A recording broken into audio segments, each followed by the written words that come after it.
Tantor Audio, a division of Recorded Books, presents King and Queen by Maz Maddox. Narrated by Kirt Graves.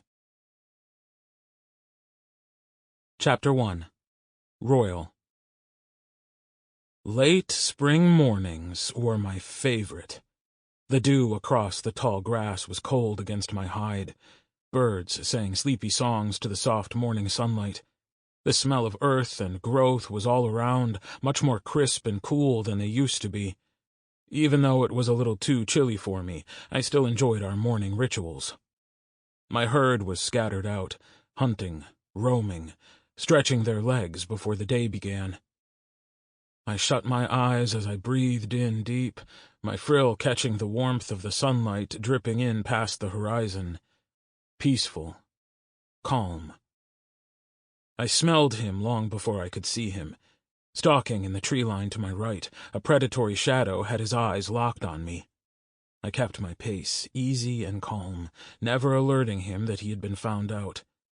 A long time ago in another life, if I had known there was a threat lurking in the edges of my territory, I would immediately call out to my herd.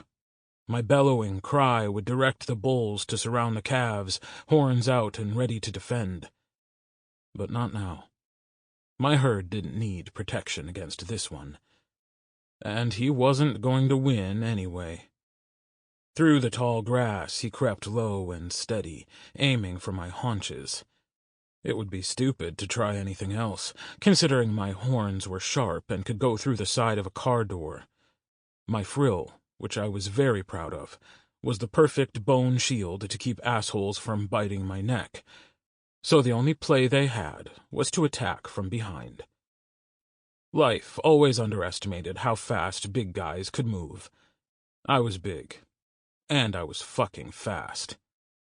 When he finally sprang, I caught him mid-air with my tail. I spun to the side, knocking him backwards by the throat before facing him with my horns. He staggered back across the grass but sprang up to launch a full frontal attack. I ducked my head to take the brunt of his weight with my frill instead of my horns, so I didn't stab him in the damn chest. I grunted and threw him off, pretending to yawn. Dalton hissed and splayed his black tail feathers in a mocking gesture. Cocky raptor asshole. Yeah, it's all fun and games until you get a horn in the ass. I tilted my horns down again, openly challenging him. The bright pink feathers on Dalton's head rose like an aggravated cockatiel, flaring to life as he flexed his claws. I sidestepped as he did. The slow circle we traced made the wet grass tickle my sides. He tried to fake to the right before dipping off to the left, leaping to try and grab onto my side. I charged forward, slamming my wide frill into his side and sending him back into the grass. I gave him another huff, trotting in a slow circle to let him know I was making fun of him. He deflated his pink feathers and sneezed some wet grass out of his nose. He rose to his feet to begin again when the massive shadow of a much, much bigger predator paused our fun. Leader. Big brother. Dalton and I turned towards the massive T-Rex watching us, the morning sunlight mostly blocked by his large body. If he wasn't herd, wasn't family, I would be running as fast as I could. As previously mentioned, I was pretty damn fast, but he was faster. His jaws would have crushed my bones. My frill would be snapped and broken under his teeth. There was no way I could win against Montana. But we weren't going to fight. He was herd. My herd. He lifted his nose and smelled the air, considering it a moment before turning back towards the house. It was time to go inside. Our morning exercise was over.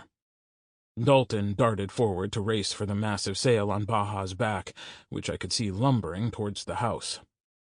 I fell in line beside Montana, giving a huff when I heard Baja's "It's too early for your bullshit" hiss he gave the bouncing Utah raptor at his side.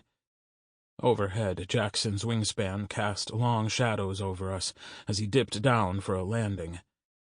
The only non-dinosaur in the herd, and a new addition, Jackson had started joining our mornings when Baja wasn't shacked up at his ranch. Another tyrannosaur was already ahead of us, smaller than Montana, with brilliant white feathers on his head catching the blood orange of the sunrise. You looked back towards us, watching our motley crew of a herd moving together. I was glad we were all together this morning. I loved mornings with my brothers. Simon, the only human among us, and Dalton's sweet paleontologist boyfriend, always watched us in the mornings. Well, up until we shrank back down into our human forms. Then he politely excused himself from the naked men taking in the sunrise. Dalton would typically chase after him while the rest of us went for food. It was crazy and unconventional, but it was us, and I loved it. I pulled on some track pants and my favorite hoodie, heading for the kitchen to find something to eat. "I need to talk to you in the briefing room," Montana informed me as I was leaning into the fridge. "No time for breakfast?" I paused while pulling out the eggs. I was going to make omelets. "After." Montana didn't leave room for argument, as always, and didn't glance back as he left the kitchen. Dalton moved past, only wearing boxers, and tossed me strawberry Pop-Tarts. "He ate a deer while we were out," he said around a bite of his far inferior blueberry ones. Figures. I took a big bite of the processed sugar delicacy and scrolled through social media. The rest of my family might have been stuck in prehistoric times, but I sure as hell wasn't. I loved technology. Loved computers, specifically. And like all good millions-year-old millennials, I lived on the damn internet. Dalton craned his neck over to look at my screen, licking icing off his lip. "Your feed is all dicks and dinos." "No, it's not," I snorted, scrolling one flick down before angling my screen his way. "I got boobs and botanicals, too. I'm a man of complex taste. I think they call that being a pansexual disaster. Nah, I'm a pansexual storm. Watch out, because I'll blow you away." Dalton, who was a man of culture, slapped his palm against mine as I held up my hand. Baja called us both fucking idiots as he passed us. It was a normal morning in the Relic House. Dalton peeled off to no doubt cause mayhem, as I met up with Montana in the briefing room. I fell into the chair at the large table in the center of the room. The massive dining area in our large home had long ago been converted to our mission table. My computers were behind us, where I spent most of my time hunting fossils, snagging intel, and finding the best memes on Earth. When my ass wasn't parked in that chair, I was training hard in our gym, sparring with Montana or you, or setting up pranks with Dalton. The latter had recently been cut back since he brought Simon home. I loved the guy, but he was really cutting in on my fuck with everyone time. "Royal!" Montana's voice pulled me from my screen. I lifted my chin to let him know I was listening. He shut the door to the meeting room, and I perked my eyebrows. "What's up, boss?" "I found 2 new fossil sites that need investigating." Montana opened his laptop and passed it over to me. "One is in southeastern France. The other is in Alberta. Both have been yielding some interesting finds lately, and we need to scope them out." "Scope them out for poaching threats?" I scanned over the pictures of the sites before glancing up. "Or do you think there's someone like us waiting under the rocks?" Montana's visits to fossil sites only had 2 real motives. Either there was a tip-off that a site was easy prey for fossil thieves and he wanted to keep them safe, or there was a sleeping beauty lying just below the surface. It was much, much better if another shifter was there to welcome you to a world 65 million years in the future. Otherwise, it's a little jarring. Not to mention having never seen a human before, and waking up as one is pretty terrifying. I would know. "Both." "Damn," I grinned. "That's kind of exciting. It's been what, 40 years or so since you found Dalton and me? We could use some younger blood around here." "Nothing is for sure yet. These scouting trips take time and patience. Usually I come home with new contacts and information, not another shifter." "Oh, no. Only new contacts and information from a cool part of the world? Poor you. I scrolled through the information he had on both sites, the lead paleontologists working it, finds so far, and so on. So, which one are you heading to first? I can get to work setting up a network and pulling info for you. Need a new passport? Is yours up to date? Montana crossed his arms, leaning his hip against the table. Mine? I narrowed my eyes and uncurled from over the laptop. You want me to go with you this time? No. I want you to visit the site in Alberta while I go to France. I scoffed a laugh, because I knew he had to be joking. Montana. All of the Cretaceous formation sites I found you and your brothers in had small, early mammalian ancestors findings. Both sites have been finding caches of small bones lately. The site in Alberta isn't far from where I found you. I clicked over to the beautiful, sandy-striped cliff sides that made up the countryside of Alberta. The ridgeline Montana had found me in was similar, but with more grass topping the outcrop. Even though I had made my home in Texas with my brothers, I always had a soft spot for Alberta and its banded cliffs. It was my stomping ground for most of my life. I guess, in a way, it was like my hometown, even if the tectonic plates had shuffled around quite a bit since then. I don't think I'm qualified to handle this kind of job. I leaned back in the chair to look at Montana again. I'm the guy in the chair, boss. I'm support, the IT guy, the hot black hacker who makes y'all's lives easier. I'm definitely not the guy who should be in charge of handling a freaked-out, groggy shifter coming to life after millions of years. I disagree, he said casually with a shrug.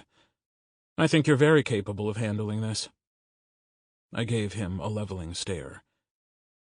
You base this on what? What in my skill set I just mentioned makes you think I can handle the fragile psychology of a prehistoric animal waking up as a sentient being? Montana smirked. You're patient, kind, and brilliant, and you know very well I can't send Dalton or Baja. Why not? I laughed around my question because I knew damn well why not. Dalton would drag the poor person around Canada looking for something to set on fire, and Baja would probably leave it at a gas station somewhere. I feel like they build character. It's unlikely there will even be a shifter under the rocks, Royal. Like I said, this is likely just going to be an intel assignment, but I want one of us there, just in case.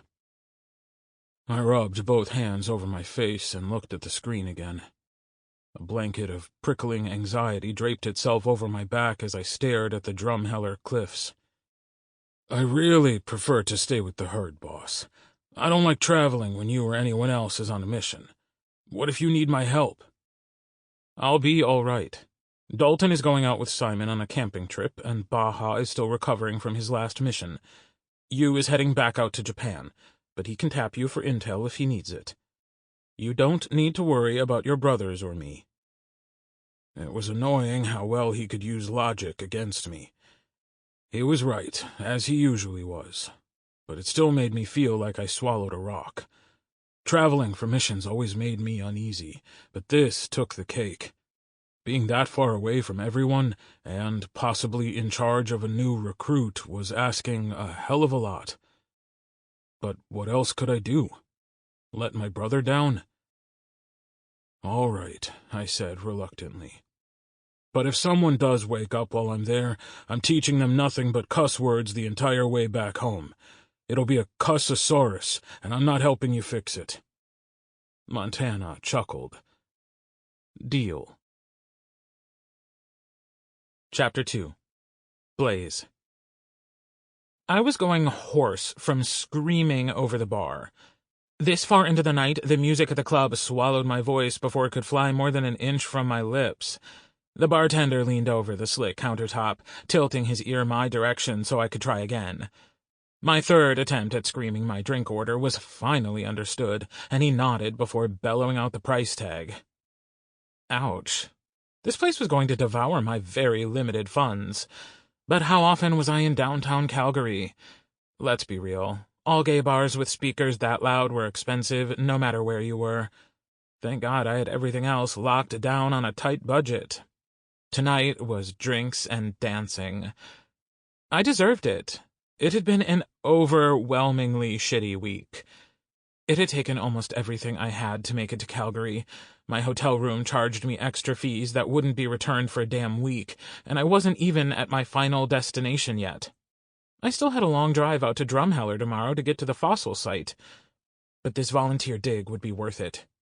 Being the first to stream the findings out there was going to be the boost my platform needed. But that was tomorrow's problem. My problem tonight was getting heard over loud music and finding someone to grind against. The bartender passed over my drink, and I waved for him to keep the change after I handed over the bill. I thought I'd at least get a smile for the generous tip, but he took it without even nodding a thanks. Rude. The punch of alcohol I got from taking a gulp made me cough. Okay, at least I got my money's worth. The pulsing music swirled into something with a heavy beat.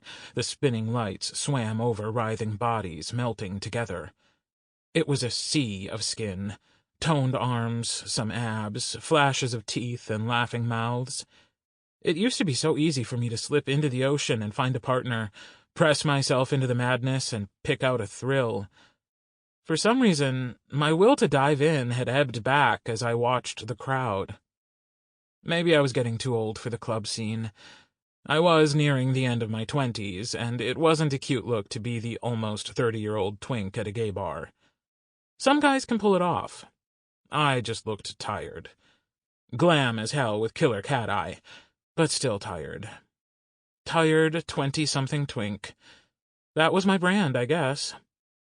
I was musing the idea of either buying another overpriced punch of vodka or heading home when a voice cut through the noise like a hot knife through butter. "I like your necklace." I blinked toward the masculine rumble that was near me, hoping it was aimed at me and not someone else standing close by. Much to my surprise, he was grinning at me. And the man was hot as fire. Tall, brawny, rich ebony skin that was dark against his pale pink shirt that strained over his chest like it was painted on. His hair was a faded cut along the sides, but just long enough on top to keep the style modern. The faint scent of a crisp cologne danced over him as he leaned in to speak over the music. "I said, I like your necklace," he said again, assuming I couldn't hear him over the blasting music. I touched it as I answered like an idiot. "Thanks. It's a triceratops." His teeth flashed as he smiled, amusement sparkling in his brown eyes. "I know." "You're a dumbass, Blaze." It was then I noticed his obscenely loud hoodie he was wearing unzipped over his pink shirt. The hooded sweatshirt had tiny, pixelated neon hearts, stars, and dinosaurs all over it, with the color scheme that could only be described as a 90s Chuck E. Cheese arcade floor. It was not my style. Hell, I don't think it's anyone's style. But it fit him somehow. I coughed, trying to ignore the heat rushing to my cheeks. Want a drink?" "That's my line." He lifted his chin to the bartender, his voice heard clearly the first time. "Another round and 2 shots." He looked my way. "What shot do you want?" I bit my lip. "A royal fuck?" The grin that man gave me melted my bones. "That can be arranged." His eyes scanned over me before going back to the bartender. 2 royal fucks." I finished my drink so I would be ready for the next one and to help coax myself into being charming. The bartender passed along the shots, and I lifted mine the same time he did. I openly watched his mouth as he pulled his lips back into a smirk as our glasses touched.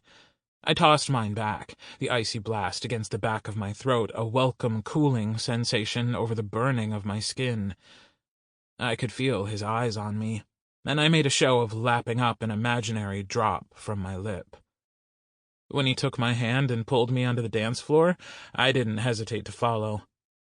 Now that I had a very fine shark leading me into the sea of bodies, I was happy to dive in. Moving against him, I let his much larger form swallow me whole. Pulses of light painted him in flashes, making the entire experience feel like a damn fever dream. Like a pieced-together wet dream, I caught snapshots of the delicious man who was dancing with me. Thick chest, full lips, wide hands ghosting my hips before tugging me flush against him. The smell of his cologne mixed with the heady smells of sweat and alcohol, the lingering bite of someone smoking a candy-flavored vape. My belly was warm with alcohol and lust, my neck tingling as his breath danced over my skin. His skin was hot against my fingers as I touched him, pushing under his shirt to touch his stomach. When I tilted my chin up to look at him, I loved that he was taller than me. I loved that he could probably snap me like a candy cane if he wanted to. Fuck, I wanted him to. My mental broadcast was received, and I was pulled deeper into the darkness of the club, off the floor, out of the sea, and into the blissful void. The dark pockets of the building had other couples finding solace in the shadows, but there was still space to claim for ourselves. My back was pressed into the wall, my sight drowned out by the massive man in front of me. He hummed into my mouth as I tugged him closer by his ugly sweatshirt, his lips sweet from the shots as I sucked on them. His moans traveled through me like liquid fire, burning every inch of me from the inside out. I had never been such an uncoordinated harlot in my life as I struggled to unzip his jeans. It had been a long time since I had a fling, and even longer than that since I was this slutty in a club. I thought I had hung up my club-fucking days when I was still sneaking in with fake IDs.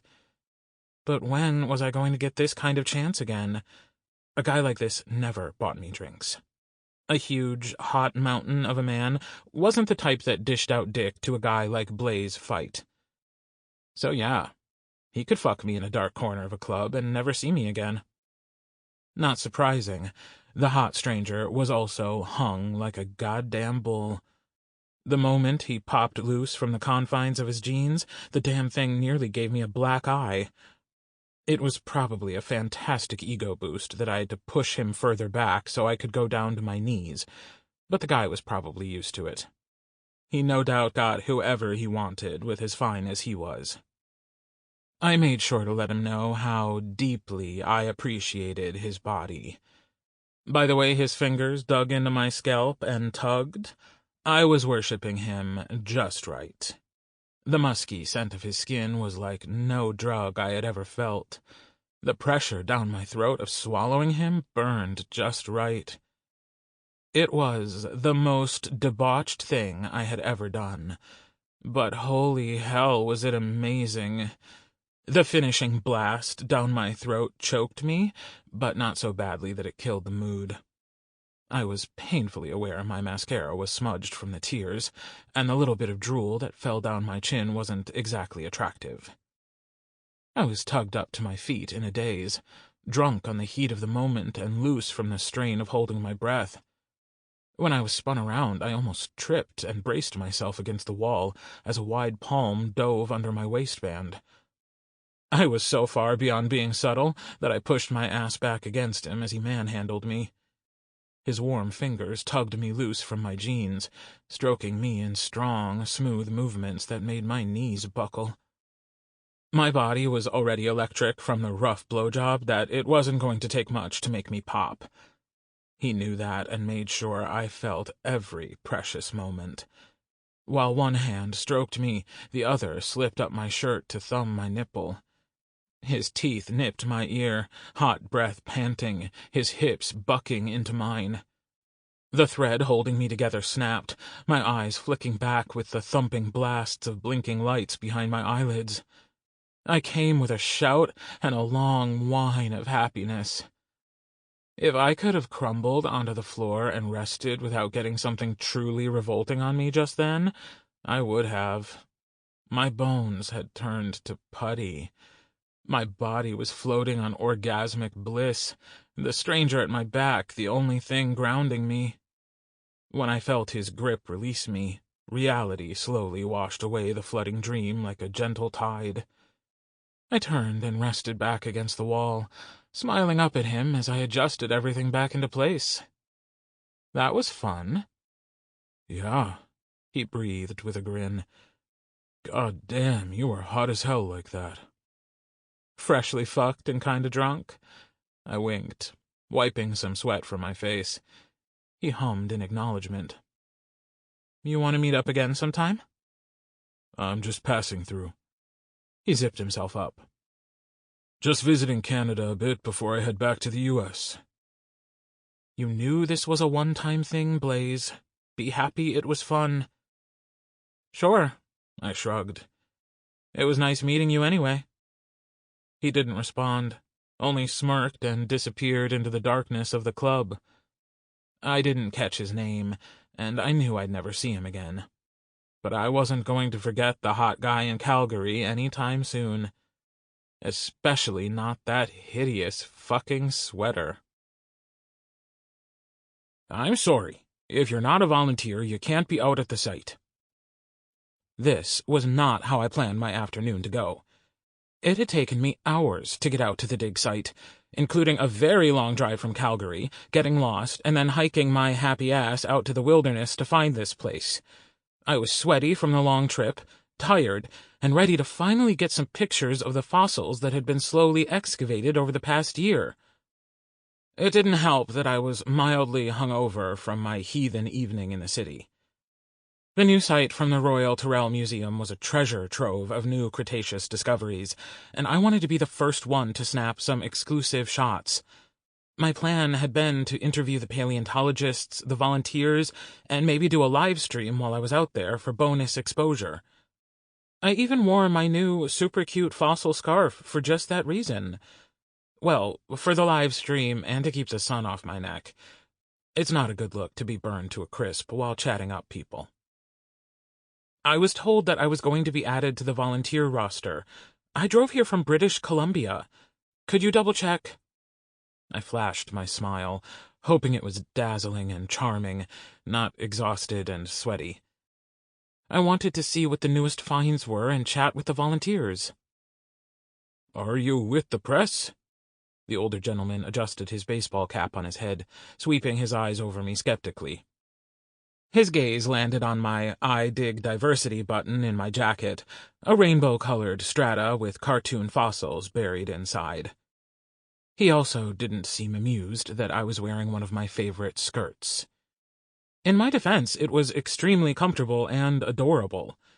It was a very breezy, light fabric with an open panel up the side and was perfect for long walks.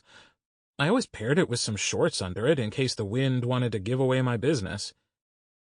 I'm a science communicator and dinosaur enthusiast, I explained, leaving out the aspiring from my professional label.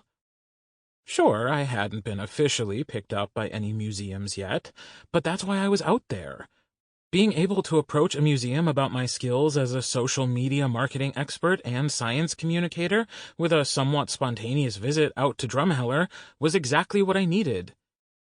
But old Ballcap wasn't having it. His face didn't mask the unimpressed skepticism that floated to the surface as I explained myself. There was no doubt in my mind that this guy not only didn't know what a science communicator really was, but probably had his grandkids help him set up his Wi-Fi. If you're not with the group, you need to go, please. He pointed back the way I came. We can't have people coming through here to post on Facebook. That's not at all what I'm doing, I tried, following him as he turned away. I'm here to help communicate the amazing work the volunteers and paleontologists are doing out here to the general public. Think about it. If more people knew about the site, you might get more funding. No, thank you. He glanced over his shoulder. Goodbye. I sighed and slowly stopped following him, not wanting to push him to the point of calling someone to escort me away.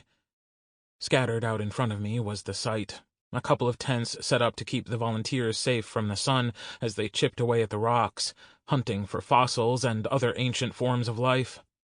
Just beyond a steep dip in the formation, I could see the clear signs of a big dig, lots of people milling around.